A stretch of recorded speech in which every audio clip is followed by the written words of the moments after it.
Ruth ramasse des épis dans le champ de Booz. Noémie a un parent dans la famille d'Élimélec, son mari. C'est un riche notable. Il s'appelle Booz. Un jour, Ruth la Moabite dit à Noémie : « Laisse-moi aller dans les champs. Je ramasserai les épis derrière quelqu'un qui sera bon envers moi en me permettant de le faire. » Noémie répond : « Vas-y, ma fille. » Ruth part et elle va dans un champ pour ramasser les épis derrière ceux qui récoltent. Par chance, le champ où elle va est celui de Booz, de la famille d'Élimélec. Un peu plus tard, Booz arrive de Bethléem. Il salue les ouvriers. « Que le Seigneur soit avec vous. » Les ouvriers répondent : « Que le Seigneur te bénisse. » Booz demande au chef des ouvriers : « Qui est cette jeune femme ?» Le chef répond : « C'est une jeune Moabite. Elle est revenue du pays de Moab avec Noémie. Elle m'a dit : « Permets-moi de ramasser les épis que les ouvriers laissent tomber des gerbes. » Elle est venue ce matin, et jusqu'à maintenant, elle ne s'est presque pas reposée. Alors Booz dit à Ruth : « Écoute, ma fille, ne va pas ramasser les épis dans un autre champ. Reste ici et travaille avec mes servantes. Regarde bien les endroits où les hommes récoltent, et suis les femmes qui ramassent les épis. J'ai commandé à mes serviteurs de te laisser tranquille. Si tu as soif, va boire de l'eau dans les récipients que mes serviteurs ont remplis. » Ruth s'incline jusqu'à terre devant Booz. Puis elle lui dit : « Tu me regardes avec bonté et tu t'intéresses à moi qui suis une étrangère. Comment est-ce possible ?» Booz répond : « J'ai appris tout ce que tu as fait pour ta belle-mère depuis la mort de ton mari.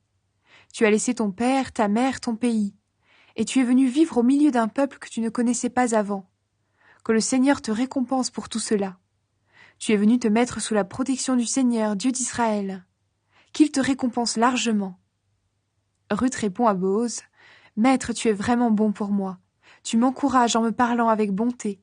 Et pourtant, je ne suis même pas comme l'une de tes servantes. » Au moment du repas, Booz dit à Ruth : « Viens manger avec nous.